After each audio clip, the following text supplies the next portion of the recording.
We decided to check out the small community of Bridgeport, over a mile high on the eastern side of the Sierra Nevada in California, to see what historical treasures it holds. And wow, did we find history! Join us on this episode of History Hunters as Sarah and I check out the county seat, nestled in a flat valley formerly known as Big Meadows. We'll visit the 1880 courthouse, some buildings which were in a noir film, and the local cemetery where there's the grave of a slain deputy who's been largely forgotten in history.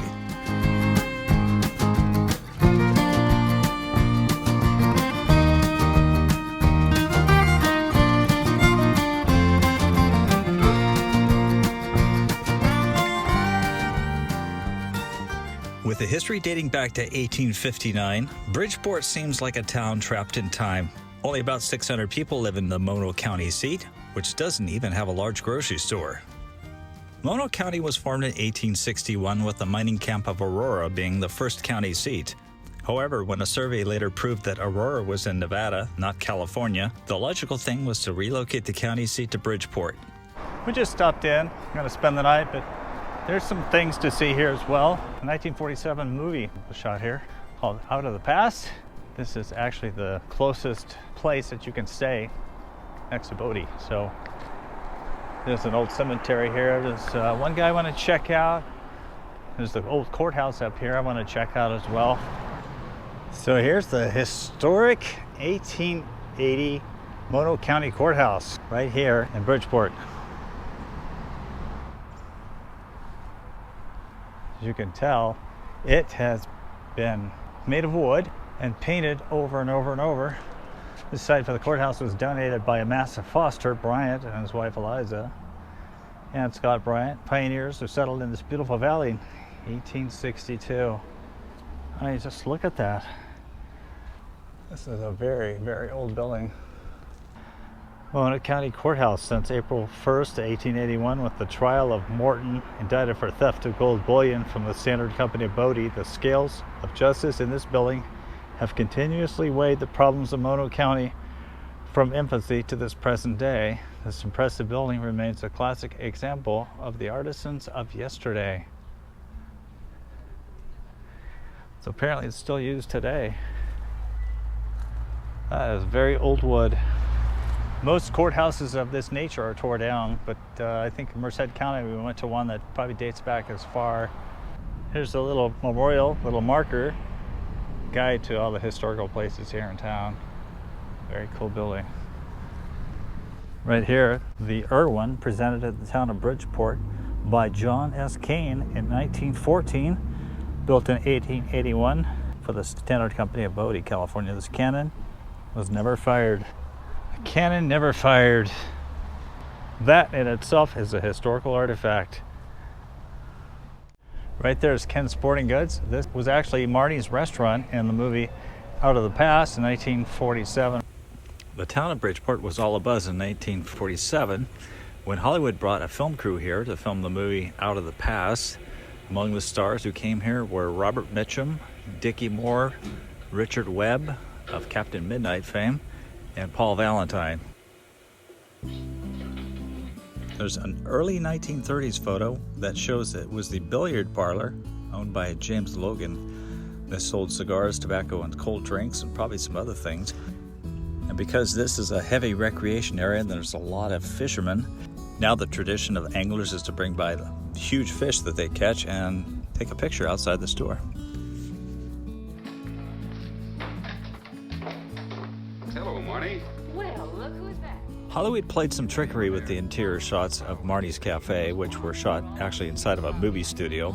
When you watch the movie, you'll see a streetscape, which is not actually outside the wooden building that actor Paul Valentine just walked into, because School Street and the gas station were not across the street from what is now Ken's Sporting Goods.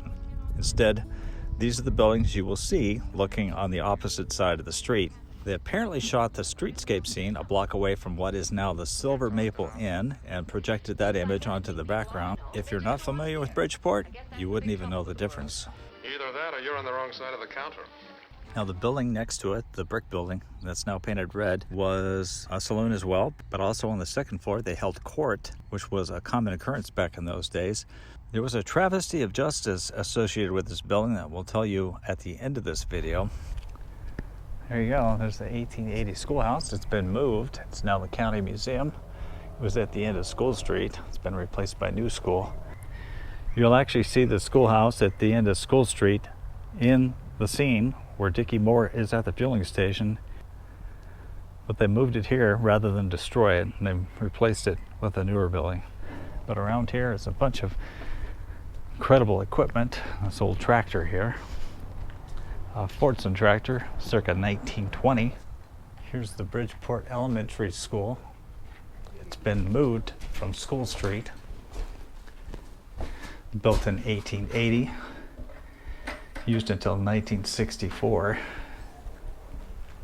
And look, you can't go in. It's now a museum. So propped up next to the school here are those iron doors from 1860 Wells Fargo office in Aurora. You know you saw our Aurora video, right? If you didn't, go back and check it out. But there's nothing left of Aurora anymore. It's far from here. It's an old gold and silver mining town. And those doors are just about the only thing that I know of that exists still of Aurora. There's a hay harvester over here and a giant 120 volt 400 kilowatt generator that was installed at Green Creek Power Plant in 1900 to provide hydroelectric power 12.5 miles away to Bodie. Check it out. Alice Chalmers.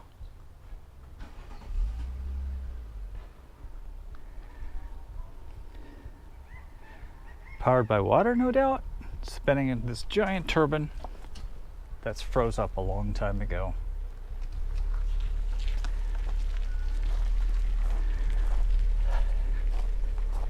1900 ore cart.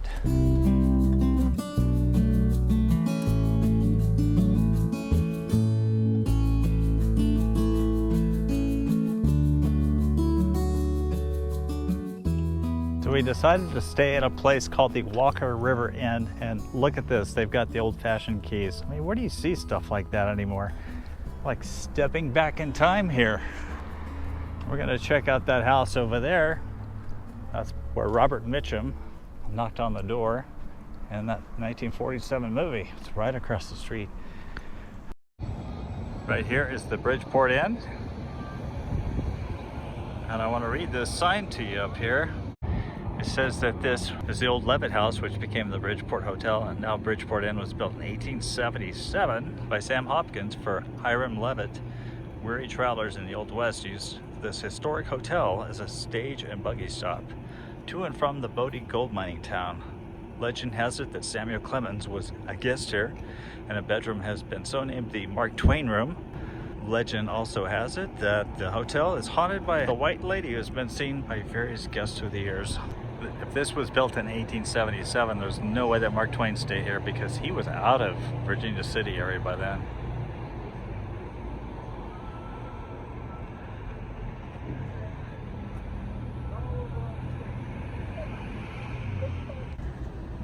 I neglected to tell you that that building next to the courthouse, Ken's Sporting Goods, was built in 1883 as the old Courthouse Corner Saloon. Right there on the corner where you see the Bridgeport Fire Station, once at a gas station, it was used as Jeff Bailey's gas station in the movie Out of the Past. That's where Dickie Moore, the actor, was approached by Paul Valentine in one of the opening scenes. Down the street you'll see the new schoolhouse. But when the movie was shot here in the 1940s, you can see the old schoolhouse in the background. That little white building off to the left is also in the film. It's still there. This private two-story residence here is one of the oldest and most established homes in town. It's the Toll House, built New England style in 1875. It is also featured in the movie Out of the Past. In one scene from the movie, you'll see a newspaper delivery boy pedaling by on his bicycle. In another scene, you'll see Robert Mitchum drive up in his car and go through the gate and up to the front door. I'm pretty sure that the indoor scenes, however, were shot in Hollywood. Across the street is the Walker River Lodge, where we're staying. So we're rolling into the cemetery grounds to find some historical graves. The cemetery is literally out in the desert of Eastern California. Look at all that sagebrush and mountains. Very deathly quiet out here.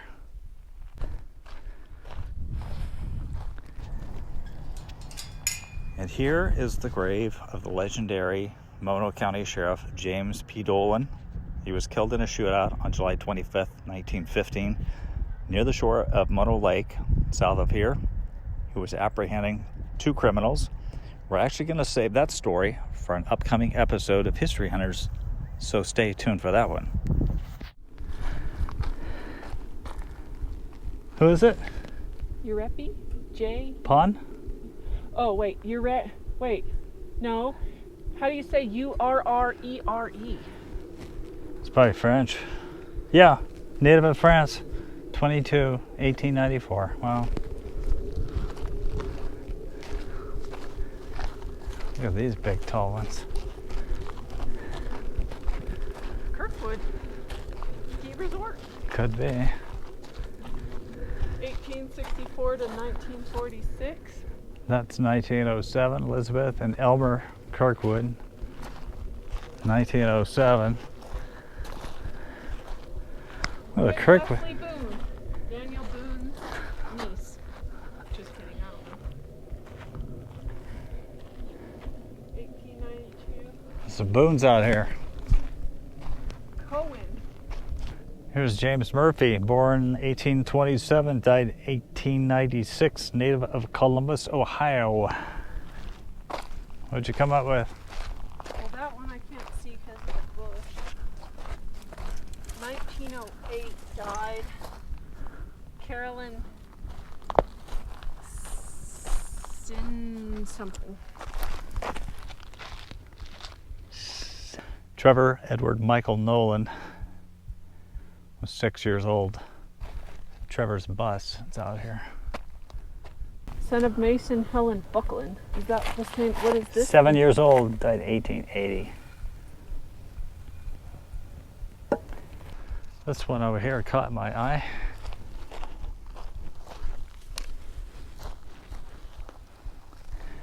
Mary Jane, beloved wife of Eli Johnson, 1850 to 1898.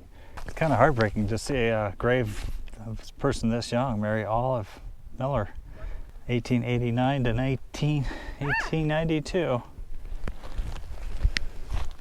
Red Anthill. I just walked over one, not even knowing what I'm doing. Hodges, Welch, Agnes Patterson. Agnes Patterson died February 17, 1897. At 83 years old. Weep not that her toils are over, weep not that her race is run. God grant we may rest as calmly when our work like hers is done. So a beautiful sky is capping the end of a beautiful day here in Bridgeport. Let's cross Highway 395 here and go over to the south side where I want to show you an old building. I understand that it was the Dave Hayes warehouse built in the early 1890s, made of brick. This warehouse actually stood next to a business and the Hayes residence. The upper floor was also used by the Masons and the Oddfellows. Now, obviously, it's a private residence.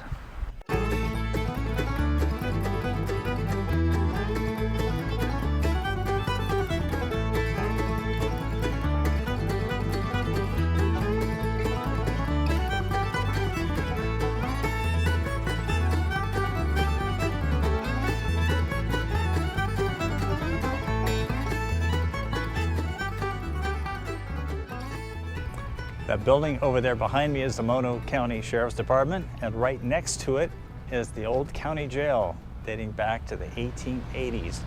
It's still here. It's not going anywhere. The summer of 1891 yielded one of the darkest chapters in Bridgeport history, and it involved this stone jail and the courthouse. There was a large Paiute Indian named Poker Tom who came into town from the Walker River Reservation in Nevada to play a high-stakes poker game here in Bridgeport. He found a money game at a store owned by a Chinese merchant named Aquang Tai.